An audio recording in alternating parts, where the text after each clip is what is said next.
हर प्रकाश सूर्य नहीं है। मेरा खजाना मेरे दोस्तों में है। यदि मैं पार्मेनियन होता तो मैं भी ऐसा ही करता। जीतने के लिए अब कोई दुनिया नहीं है। सबसे अच्छा भविष्यवक्ता वह है जो अच्छा अनुमान लगाता है। मैं अपने ऊपर एक महान अंत्येष्टि प्रतियोगिता की आशा करता हूं। मैं जीत की चोरी नहीं करता, बटा मैं जीत नहीं चुराता। क्या अब कोई संसार नहीं है जिसे मैं जीत सकूं? जो प्रयास करेगा उसके लिए कुछ भी असंभव नहीं है। हे एथेनियो, तुम्हें प्रसन्न करने के लिए मुझे क्या क्या परिश्रम करना पड़ता है। भय से मुक्त प्रत्येक क्षण मनुष्य को अमर बनाता है।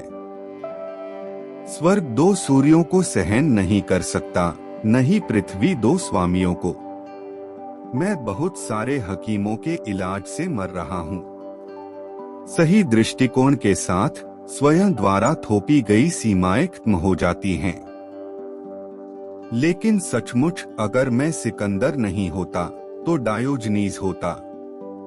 क्या मैं, जिसने मेरे संरक्षकों को नष्ट कर दिया है, घर लौट जाऊं? सेक्स और नींद ही मुझे सचेत करते हैं कि मैं नश्वर हूं। याद रखें, प्रत्येक के आचरण पर ही सभी का भाग्य निर्भर करता है। उनकी तरफ और भी आदमी खड़े हैं, हमारी तरफ और भी लड़ेंगे। अंत में जब यह खत्म हो जाता है तो यह मायने रखता है कि आपने क्या किया है। एथेंस में अच्छा नाम जीतने के लिए मुझे कितने बड़े खतरों का सामना करना पड़ता है। ईश्वर अफगानों से प्रेम करता होगा क्योंकि उसने उन्हें इतना सुंदर बनाया है। मैं लंबे समय तक गुमनामी की जिंदगी बिताने के बजाय गौरव की एक छोटी जिंदगी जीना पसंद करूंगा। हे भाग्यशाली युवा, होमर को अपनी महिमा के अग्रदूत के रूप में पाकर। मैं जीवन जीने के लिए अपने पिता का ऋणी हूँ, लेकिन अच्छे जीवन जीने के लिए अपने शिक्षक का। अब उसके लिए एक कब्र ही काफी है, जिसके लिए पूरी दुनिया ही काफी नहीं थी। रात के खाने में केवल बदसूरत महिलाओं को शामिल करने से बेहतर है कि रात के खाने में किसी भी महिला को शामिल न किया जाए। ओह, मैं सबसे अधिक दुखी अभागा हूँ। मैंने तैरना क्यों नहीं सीखा? सच्चे प्यार का कभी सुखद अंत नहीं होता, क्योंकि सच्चे प्यार का कोई अंत नहीं होता। महिमा उन लोगों के कार्यों को ताज पहनाती है जो खुद को कड़ी मेहनत और खतरों के लिए उजागर करते हैं। मैं इस बात पर विचार नहीं करता कि परमेनियो को क्या मिलना चाहिए, बल्कि इस बात पर विचार करता हूँ कि अलेक्जेंडर को क्या देना चाहिए। आस्था और आशा में दुनिया असहमत होगी, लेकिन संपूर्ण मानव जाति की चिंतादान है। जब मैं अच्छा प्रदर्शन कर रहा होता हूँ तो अपने बारे में बुरा सुनना एक अच्छी बात है। विजय का लक्ष्य और उद्देश्य विजित के समान कार्य करने से बचना है। अकिलिस कब्र पर, हे भाग्यशाली युवा, होमर को अपनी महिमा के अग्रदूत के रूप में पाया। आइए हम ऐसा आचरण करें कि सभी लोग हमारे मित्र बनना चाहें और सभी हमारे शत्रु होने से डरें। मैं भेड़ के नेतृत्व में सिंहों की सेना से नहीं डरता, मुझे शेर के नेतृत्व वाली भेड़ों की सेना से डर लगता है।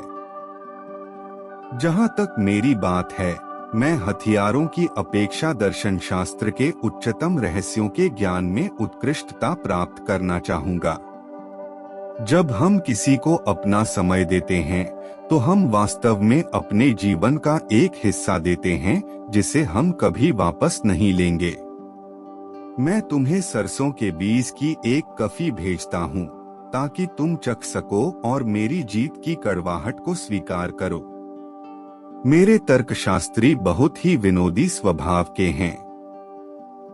वे जानते हैं कि यदि मेरा अभियान विफल हुआ तो वे पहले व्यक्ति हैं जिन्हें मैं मार डालूंगा। मेरे पिता हर चीज का पूर्वानुमान लगाएंगे। वह आपको और मुझे कोई महान और शानदार काम करने का कोई मौका नहीं छोड़ेगा। भगवान आपको कोबरा के जहर, बाघ के दांत और अफगानों के प्रतिशोध से दूर रखें। मैं अपनी शक्ति और प्रभुत्व की सीमा की अपेक्षा उत्कृष्टता के ज्ञान में दूसरों से अधिक श्रेष्ठ था। परिश्रम और जोखिम महिमा की कीमत हैं, लेकिन साहस के साथ जीना और चिरस्थायी प्रसिद्धि छोड़कर मर जाना एक प्यारी बात है। अपनी ओर से मैं सोचता हूँ कि एक उत्साही व्यक्ति के लिए अपने परिश्रम के अलावा उसके परिश्रम का कोई अन्य उद्देश्य और अंत नहीं है। मैं यूनानियों का सरदार नियुक्त किया गया हूँ और फारसियों को दंड देने की इच्छा से मैं एशिया में आया हूँ, जिसे मैंने तुमसे छीन लिया है।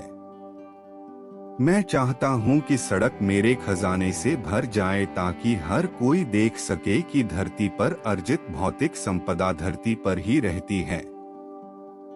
क्या आपको अभी भी यह सीखना है कि हमारी जीत का अंत और पूर्णता उन लोगों की बुराइयों और दुर्बलताओं से बचना है जिन्हें हमने वश में किया है? आपके पूर्वज मैसेडोनिया और शेष हेलास, ग्रीस आए और हमें बहुत नुकसान पहुंचाया, हालांकि हमने उन्हें पहले कोई नुकसान नहीं पहुंचाया था। पेलियाई और मैसेडोनियन और हेलेनिक एम्फिक्शनी और लेकडेमोनियन और कोरिंथियन के युवा, वे कितना उत्कृष्ट घोड़ा खो देते हैं क्योंकि उसे संभालने के लिए पता और साहस की कमी होती है। मैं इस घोड़े को अन्य लोगों की तुलना में बेहतर ढंग से संभाल सकता हूँ। मैं चाहता हूँ कि सबसे अच्छे डॉक्टर मेरे ताबूत को उठाकर यह प्रदर्शित करें कि मौत के सामने दुनिया के सबसे अच्छे डॉक्टरों के पास भी ठीक करने की शक्ति नहीं है। क्या आप इसे शोक के योग्य नहीं समझते कि जब उनमें दुनियाओं की इतनी विशाल भीड़ है तो भी हमने अभी तक एक पर भी विजय नहीं प्राप्त की है? हम अपनी तलवार से जो भी अधिकार प्राप्त करते हैं वह निश्चित या स्थायी नहीं हो सकता, लेकिन दयालुता और संयम से प्राप्त प्रेम निश्चित और टिकाऊ होता है। मेरे शरीर को दफना दो और कोई स्मारक मत बनाओ। मेरे हाथ बाहर रखो ताकि लोगों को पता चले कि जिसने दुनिया जीत ली, जब वह मरा तो उसके हाथ में कुछ नहीं था। ज्ञान के बिना कौशल पर ध्यान केंद्रित नहीं किया जा सकता। कौशल के बिना शक्ति का प्रयोग नहीं किया जा सकता और शक्ति के बिना ज्ञान का प्रयोग नहीं किया जा सकता। मैं इसमें संदेह नहीं करता कि यदि आप लगन से इसकी तलाश करते हैं तो आपको शीर्ष तक पहुंचने का रास्ता मिल जाएगा, क्योंकि प्रकृति ने किसी भी चीज को इतना ऊंचा नहीं रखा है जो उद्योग और वीरता की पहुंच से बाहर हो।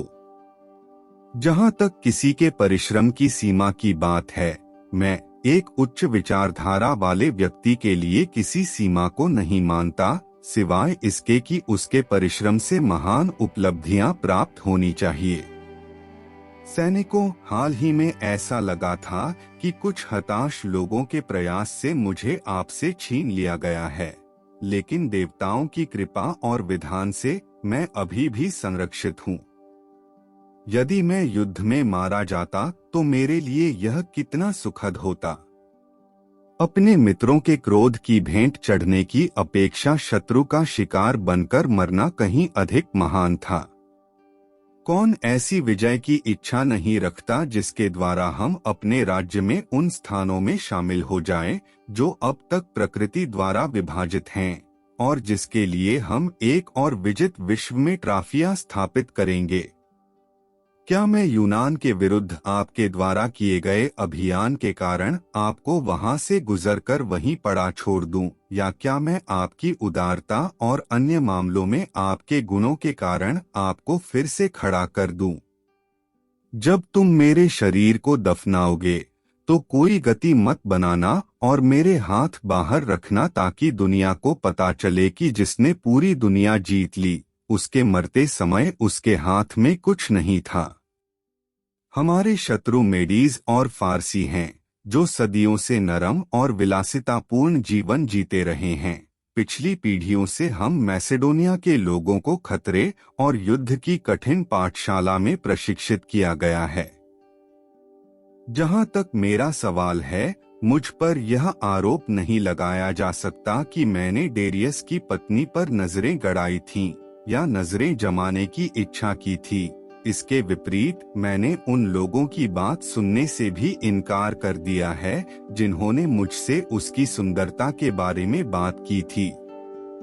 क्योंकि जिस प्रकार एक नवजात शिशु को नर्स के दूध के बिना पोषित नहीं किया जा सकता है, न ही उसे जीवन में विकास के लिए प्रेरित किया जा सकता है, उसी प्रकार एक शहर खेतों और उसके फलों को अपनी दीवारों पर लगाए बिना विकसित नहीं हो सकता है।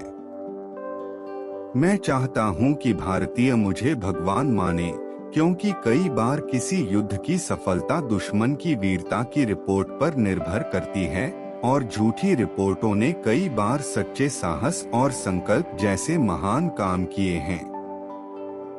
एक आदमी को अपने घोड़े की देखभाल करने या अपने भाले और हेलमेट को सजाने में कैसे सक्षम होना चाहिए, अगर वह खुद को अपने स्वयं के व्यक्ति की देखभाल करने के लिए भी आदी नहीं होने देता है, जो कि उसका सबसे कीमती सामान है।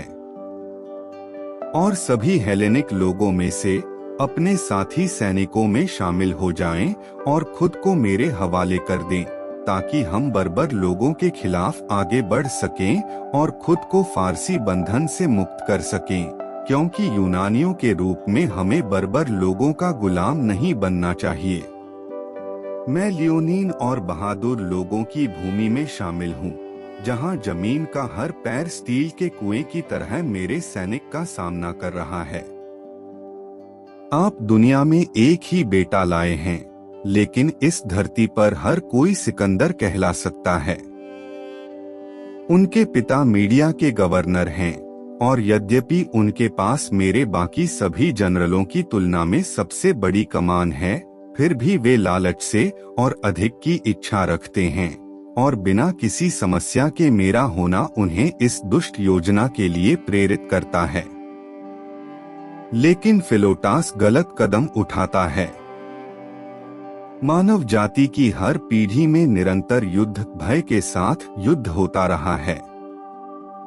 जो लोग इस पर विजय पाने का साहस रखते हैं, उन्हें स्वतंत्र कर दिया जाता है, और जो लोग इससे जीत जाते हैं, उन्हें तब तक कष्ट सहना पड़ता है जब तक उनमें इसे हराने का साहस न हो जाए या मृत्यु उन्हें पकड़ न ले। जब मेरा ताबूत कब्र पर ले जाया जा रहा हो, तो मेरे हाथों को बाहर लटका देना। मैं खाली हाथ इस दुनिया में आया हूँ और खाली हाथ ही जाऊंगा। मेरा पूरा जीवन एक खोखला बर्बादी, एक निरर्थक अभ्यास रहा है, क्योंकि मृत्यु के समय कोई भी अपने साथ कुछ भी नहीं ले जा सकता है। अब तुम दंड से डरते हो और अपने जीवन की भीख मांगते हो, इसलिए मैं तुम्हें मुक्त कर दूंगा, यदि किसी अन्य कारण से नहीं, ताकि तुम एक यूनानी राजा और एक बर्बर अत्याचारी के बीच अंतर देख सको। इसलिए मुझसे किसी भी नुकसान की उम्मीद मत करो। राजा दूतों को नहीं मारता। मृतकों की पवित्र छाया, मैं आपके क्रूर और कड़वे भाग्य के लिए दोषी नहीं हूँ, बल्कि शापित प्रतिद्वंद्विता है जिसने बहन देशों और भाई लोगों को एक दूसरे से लड़ने के लिए प्रेरित किया है। मैं अपनी इस जीत से फूला नहीं समा रहा हूँ। इसके विपरीत मुझे खुशी होगी, भाइयों, अगर आप सभी यहाँ मेरे बगल में खड़े होते, क्योंकि हम एक ही भाषा, एक ही रक्त और एक ही दृष्टिकोण से एकजुट हैं। अब जबकि युद्ध समाप्त हो रहे हैं, मैं कामना करता हूं कि आप शांति से समृद्ध हों। अब से सभी नश्वर लोग सौहार्दपूर्वक और पारस्परिक उन्नति के लिए एक व्यक्ति की तरह रहें। दुनिया को अपना देश माने, जहां सभी के लिए समान कानून हो और जहां जनजाति की परवाह किए बिना सबसे अच्छा शासन करेगा। मैं मनुष्यों के बीच अंतर नहीं करता, जैसा कि संकीर्ण सोच वाले लोग करते हैं, यूनानियों और बर्बर लोगों के बीच। मुझे नागरिकों के वंश या उनकी नस्लीय उत्पत्ति में कोई दिलचस्पी नहीं है। मैं उन्हें एक मानदंड का उपयोग करके वर्गीकृत करता हूं, उनका गुण। मेरे लिए हर गुणी विदेशी यूनानी है और हर दुष्ट यूनानी बर्बर से भी बदतर है। अगर कभी भी आपके बीच मतभेद पैदा हो जाए तो कभी भी हथियारों का सहारा न लें, बल्कि शांति से उन्हें सुलझाएं। यदि आवश्यक हो तो मुझे आपका मध्यस्थ बनना चाहिए।